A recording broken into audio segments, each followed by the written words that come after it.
అందరికీ నమస్కారం. నా పేరు కందుకూరి రాంబాబు, జనసేన పార్టీ టంగుటూరు మండల మాజీ అధ్యక్షుడిని. ఈరోజు సాక్షి న్యూస్ పేపర్లో కొంతమంది జనసేన కార్యకర్తలు వైసీపీ పార్టీలో, అది కూడా మాజీ మంత్రివర్యులు ఆదిమూలపు సురేష్ గారి సమక్షంలో చేరినట్లుగా ఈరోజు ఒక వార్తని సాక్షి పేపర్లో ప్రచురితమైంది.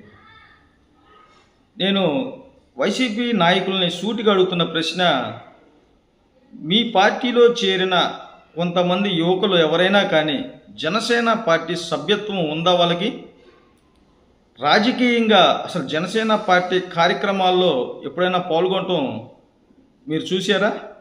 అసలు ఉన్నయ్యా వాటి క్లిప్పింగ్స్ ఎప్పుడైనా? అసలు జనసేన పార్టీ కార్యకర్తకి పవన్ కళ్యాణ్ అభిమానులకి తేడా తెలియకుండా ఈ వైసీపీ నాయకులు ప్రవర్తిస్తున్నారు. పవన్ కళ్యాణ్ గారి పుట్టినరోజు వేడుకల్ని సహజంగా అన్ని పార్టీల్లో అందరూ సంబరంగా చేసుకుంటారు. అంత మాత్రాన వాళ్ళందరూ కూడా జనసేన కార్యకర్తలు అని ఈ సాక్షి పత్రికల్లో, విలువలు లేని పత్రికల్లో వేయించడం నిజంగా దుర్మార్గపు చర్య. విలువలతో కూడిన రాజకీయం చేయాలని జనసేన పార్టీ కోరుకుంటుంది. మీరు నిజంగా 151 నుంచి 11 పడిపోయారు. ఇంకా ముందుకు ఏదన్నా దిగజారాలను కోరుకుంటే ఇలాంటి పనులు ఇంకా చేస్తూ పోండి. ప్రజా సమస్యల పట్ల, ప్రజా విలువలతోటి రాజకీయాలు చేయాల్సింది పోయి ఇంకా దిగజారిన రాజకీయాలు ఎందుకు చేస్తున్నారు? జగన్మోహన్ రెడ్డి గారు బాలకృష్ణ గారి అభిమాని. ఆయన ఫ్లెక్సీలు కూడా కడపలో కట్టేవాళ్ళు ఇంతకుముందు. అంటే ఆయన టీడీపీ పార్టీలో చేరినట్ట? కనీసం అవగాహన ఉండాలి కదా.